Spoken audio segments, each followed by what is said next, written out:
बुलढाणा जिल्ह्याला लाभलेल्या सातपुडा पर्वतरांगामध्ये वसलेल्या अंबाबरवा अभयारण्यात पर्यटनाचा टक्का वाढत चालला आहे।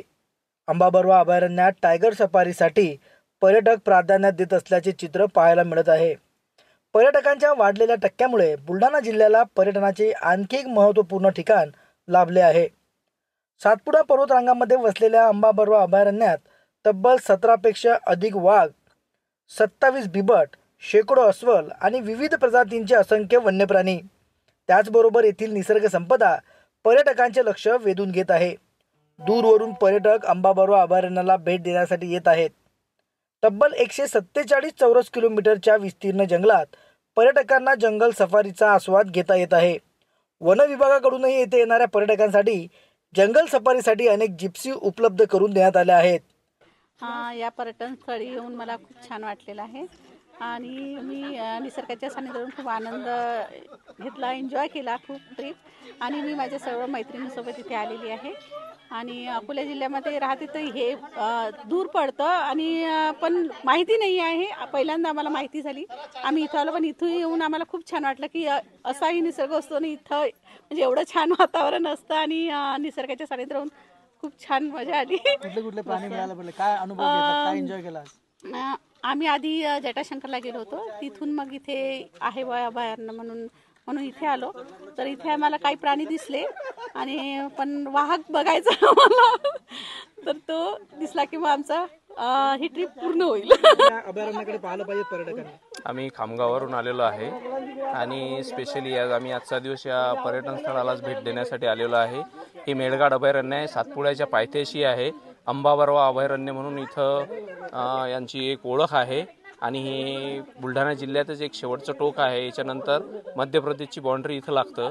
आम्ही जेव्हा या अभयारण्यात आलो तेव्हा सर्वात पहिले सफारी करण्यासाठी आम्हीच आलेलो आहे। तर आम्हाला आमचं नशीब आज की सर्व प्राणी आम्हाला इथं दिसले।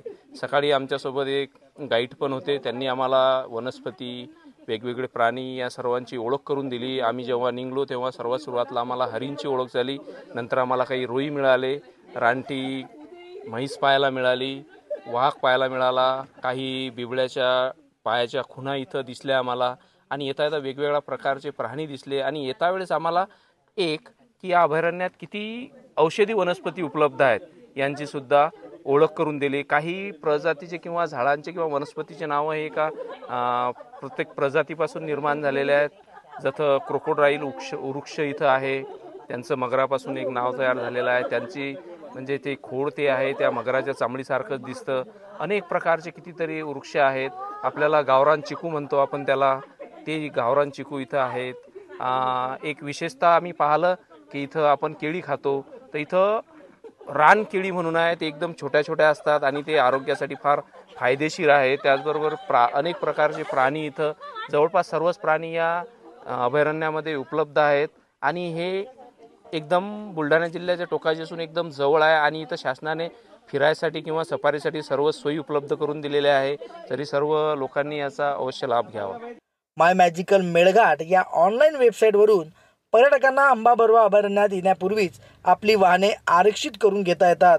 येथे आल्यानंतर पर्यटकांना जंगल सफारीसह वाघ, बिबट्यांचे दर्शन देखील होत आहे। वन विभागाकडून येथे येणाऱ्या पर्यटकांसाठी चहा आणि नाश्त्याची सोय देखील उपलब्ध करून दिली जाते। त्यामुळे धकाधकीच्या जीवनात एक दिवस निसर्गाच्या सानिध्यात घालून पर्यटक जगण्याचा आनंद लुटत असल्याचे चित्र या जंगल सफारी दरम्यान आम्हाला पाहायला मिळालं। एक अंगणवाडी सेविका आहे। अंगणवाडी सेविका म्हणजे मुलांना 0 ते 6 वर्षाच्या मुलांना जे पूर्व प्राथमिक शिक्षणाचं जे असते ते आम्ही शिकवतो। पण आज इथे येऊन आम्हाला एवढं छान वाटलेलं आहे की खरोखर निसर्गाचा आनंद घ्यावा आणि कमी पैशामध्ये आपण हे सर्व करू शकतो।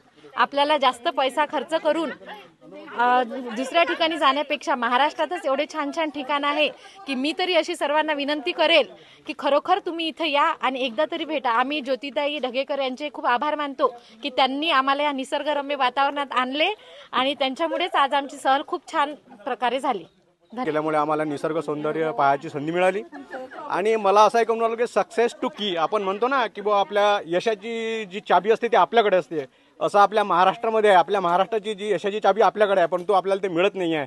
आज आम्ही फिरताना आम्हाला असून की असे असंख्य प्राणी, वाघ वगैरे काय जे निसर्ग सौंदर्यामध्ये जे जे आपल्याला पाहायला भेटते ते सर्व पाहायला भेटते इथं. फक्त त्याचं संरक्षण, त्याच्याकडे डेव्हलपमेंट गव्हर्नमेंटची कमी असल्यामुळे आज आपल्याजवळ असलेलं आपण पाहू शकत नाही. आपल्याला माहिती नाही, याची जाहिरात नाही किंवा याचं गव्हर्नमेंटकडे दुर्लक्ष असल्यामुळे म्हणजे आपल्याजवळ असल्याने आपल्याला पाहू शकत नाही. आम्ही तर अनुभवलं आणि इतर लोकांना कोणाला पाहायचं असेल तर संग्राम तालुक्यातील बुलढाणा जिल्ह्यातील जे अंबा अभयारण्य आहे त्याला येऊन पहा, सवारी घेऊन पहा, निसर्ग सौंदर्य लोटून पहा.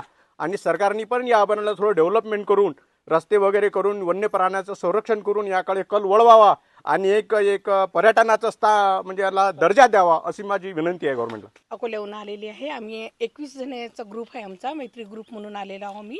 आणि सकाळी आम्ही जटाशंकर वसालीच्या तिथे गेलेलं आहे. आणि जटाशंकरच्या तिथचं आम्ही इतकं सुंदर निसर्गाचं हे पाहिलं, वातावरण देखावा इतकं सुंदर पाहिला की आमचे पायसुद्धा वळत नव्हते इकडे यायला. मग इथं आल्यावरही आम्ही आम्हाला पुष्कळसे प्राणी पक्षी दिसले येताना, जेव्हा आम्ही येत होतो तेव्हा. आणि इथं आल्यावर आम्हाला हे सुद्धा समजलं की इथं मेडिटेशनची सुद्धा सुविधा आहे. त्यामुळे कसं सगळ्यात जर आपल्या इकडल्या महाराष्ट्रातल्या लोकांनी जर हा इकडे येण्याचा कल जर धरला तर आणखीनही त्याला प्रोत्साहन मिळेल. आपल्या इकडची लोक इकडे न येता शहराकडे, फॉरेनकडे इकडे पळतात. त्याचंही एक हे होतं म्हणून आम्ही आमच्याच मैत्रिणींनी सगळा ग्रुप केला आणि आम्ही आज इकडे फिरायला आलो. धन्यवाद.